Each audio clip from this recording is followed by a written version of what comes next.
भाई आदित्य यादव जी और इस जिले के कार्यक्रम की अध्यक्षता कर रहे बहुत ही जानदार, बहुत ही शानदार जिलाध्यक्ष हमारे शहीदुल इस्लाम अंसारी साहब, पूरा सारा मंच और सामने सदन में बैठे हुए हमसे कहते हैं बड़े बड़े कि विधायक जी आपकी सरकार आ रही है अपनी।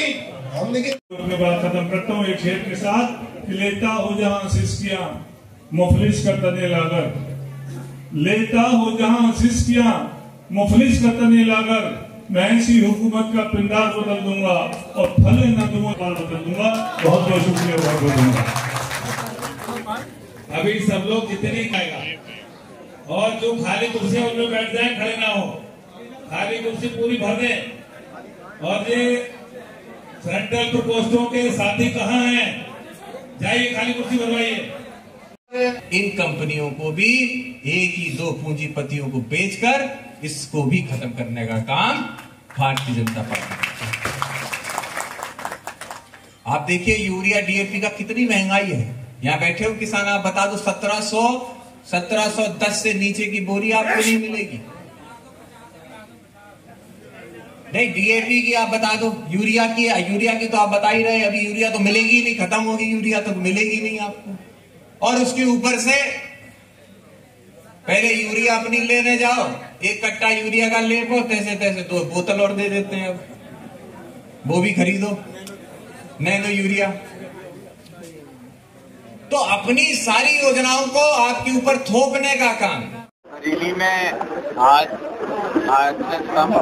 संविधान दिवस को सिर्फ बरेली में ही नहीं बल्कि पूरी प्रदेश में समाजवादी पार्टी मनाने का काम है। हम लोगों की पार्टी के कार्यकर्ता के रूप में बरेली में जिम्मेदारी मिली थी और मैं कहना चाहूँगा जिलाध्यक्ष जी के द्वारा बहुत अच्छा कार्यक्रम हुआ। हर समाज के व्यक्ति का यहाँ नेतृत्व रहा और सभी लोगों ने एक आवाज में हम लोगों को भरोसा दिलाया है कि आने वाले चुनाव में संगठन भी और पार्टी के कार्यकर्ता भी सब एकजुट होकर पार्टी को ऐतिहासिक जीत दिलाने का काम बरेली के सकते।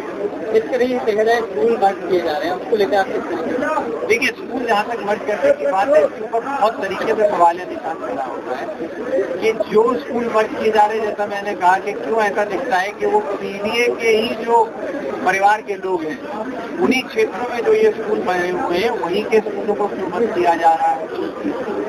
संविधान में राइट टू एजुकेशन हमारा सबसे बड़ा अधिकार है।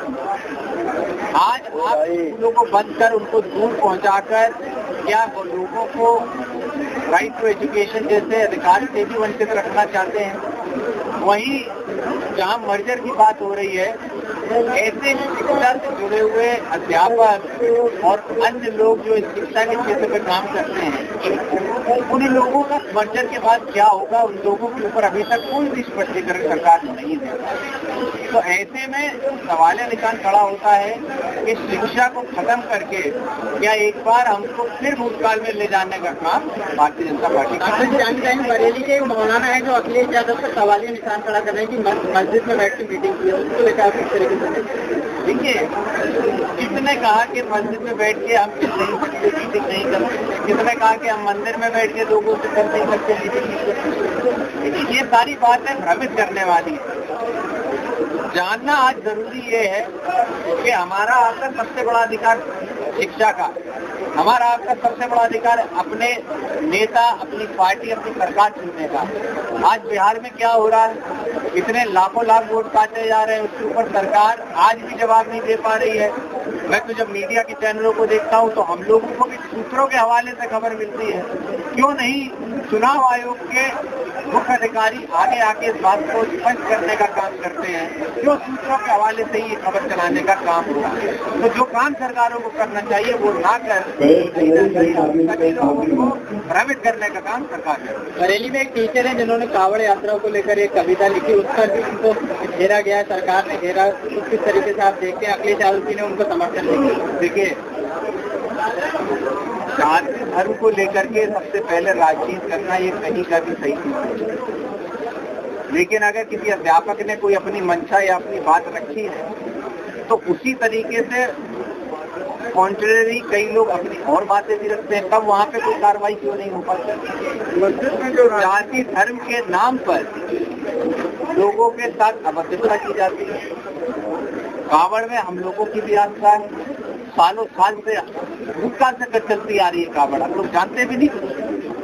लेकिन आप मुझे बताइए 2014 से पहले कब हमने आपने सुना कि कावड़ के जा रहे थे यात्री, कावड़ लेके जा रहे थे, कि उनके साथ मार पिटाई या उनके द्वारा मार पिटाई या कोई भी ऐसी खबर आई? क्यों ये भारतीय जनता पार्टी की सरकार आने के बाद ही ऐसी घटनाएं होती हैं? क्या इसको बढ़ावा सरकार खुद दे रही है? क्या सरकार खुद चाहती है कि ऐसी घटनाएं हो? कहीं ना कहीं सरकार की मंशा इसके साथ। मस्जिद में इस तरह से मीटिंग की गई है, राजनीतिक कार्यक्रम किया गया, तो ये मुस्लिम समाज को इस पर ऐतराज है, ऐसा क्यों हो रहा है? राजनीतिक कार्यक्रम क्या था, आप मुझे स्पष्ट कर दीजिए पहले। अखिलेश यादव ने उसमें मीटिंग की है मस्जिद के अंदर, और मौलवी क्या आपने कोई बैनर देखा वहाँ? क्या आपने पब्लिक का हुजूम देखा वहाँ? कैसे मीटिंग हो गई? अगर 10 लोगों के साथ आप 10 लोगों के साथ कहीं बैठे हुए हैं, आप अपनी बात की चर्चा कर रहे हैं, संगी साथी आपके ऑफिस में भी लोग काम करते हैं, वैसे संसद में हम सब साथ में सांसद हैं, हम सब सांसद थे, बगल में मस्जिद मौलाना साहब की थी, हम लोग वहाँ गए, उन्होंने हम लोगों को बुलाया, हम लोग वहाँ गए। कोई अपने मस्जिद या अपने घर से बुलाएगा तो आप जाओगे? मीटिंग उसको कहा जाता है, कहीं बैनर था, कहीं माइक लगा हुआ था, कहीं हम ऐसी बात कर रहे थे, कोई आपने ऐसी बात हमें कहते हुए सुना? मंदिर मस्जिद में बैठ के जरूरी नहीं है कि मीटिंग हो। आप हमसे सवाल करते हैं, मैं व्यक्तिगत आपके लिए नहीं कहता, लेकिन पूरे मीडिया के लिए मैं कहना चाहता हूँ सह सम्मान कि आप हमसे सवाल करते हो कि मस्जिद में हम बैठ के मीटिंग करते कि नहीं, लेकिन लोग मंदिर से और मस्जिदों से कैसी कैसी बातें करते हैं, कैसे कैसे बयान जारी करते हैं, उन पर कभी नहीं, वो तो सीधे सीधे जारी करते हैं। छुट्टे पशु को लेकर क्या कहना चाहिए? बहुत किसान है, आए दिन लोग ज्ञापन दे रहे हैं, उसको लेकर क्या? देखिए, बहुत बड़ी समस्या है आवारा पशु की। मैंने अभी ये बात कही भी है कि आए दिन अगर औसतन देखा जाएगा तो 50 से 100 लोगों की जान आवारा पशुओं के द्वारा दुर्घटना में जाती है। वैसे ही मेडिकल कॉलेज जहाँ हम लोग हैं वहाँ पे मैं खुद देखता हूँ, कोई दिन ऐसा नहीं जाता होगा जब वहाँ पे कम से कम 8 से 10 केस इमरजेंसी के आवारा पशु से लड़ने के कारण आते हैं। बच्चे हैं, पत्नियां हैं, परिवार हैं, बेटे हैं, लोगों के जौन जवान लड़के खत्म हो रहे हैं, लेकिन सरकार इनका संज्ञान नहीं लेती। जो परिवारों ने अपनों को खो दिया है उनको क्या आर्थिक मदद देने की हम कोई मुहिम बना रहे हैं कि नहीं बना रहे हैं, क्या उनकी सहायता हम कर सकते हैं कि नहीं कर सकते? उसको तो हम आवारा पशु द्वारा हुई घटनाओं में भी काउंट करने को तैयार नहीं है ये सरकार, तो उनकी क्या मदद करेगी? इसीलिए सवालिया निशान खड़ा होता है कि ऐसी व्यवस्था कब तक चलती है।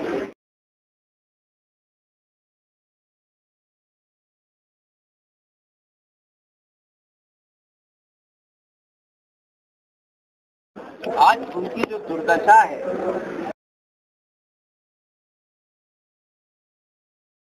कह रहे हैं कि लगातार जहां सरकार को समाज के अपलिफ्टमेंट के लिए काम करना चाहिए, वहीं वो जाति धर्म में हमें बांटने का काम कर रही है, तो वो एक तरीके से हमें नीचे खींचने का काम कर रही है। आज शिक्षा से वंचित कर रही है, कल वोट से वंचित करेगी, फिर एक दिन आएगा जब दरवाजे बंद करके आपको हमको अंदर बैठना पड़ेगा और देश तानाशाही देने देगा। इसीलिए हम कह रहे हैं ऐसा हम हरगिज़ नहीं होने देंगे। पीडीए की आवाज से हम इसको खत्म कर उत्तर प्रदेश में एक नया सवेरा, समाजवादी सवेरा लाने का काम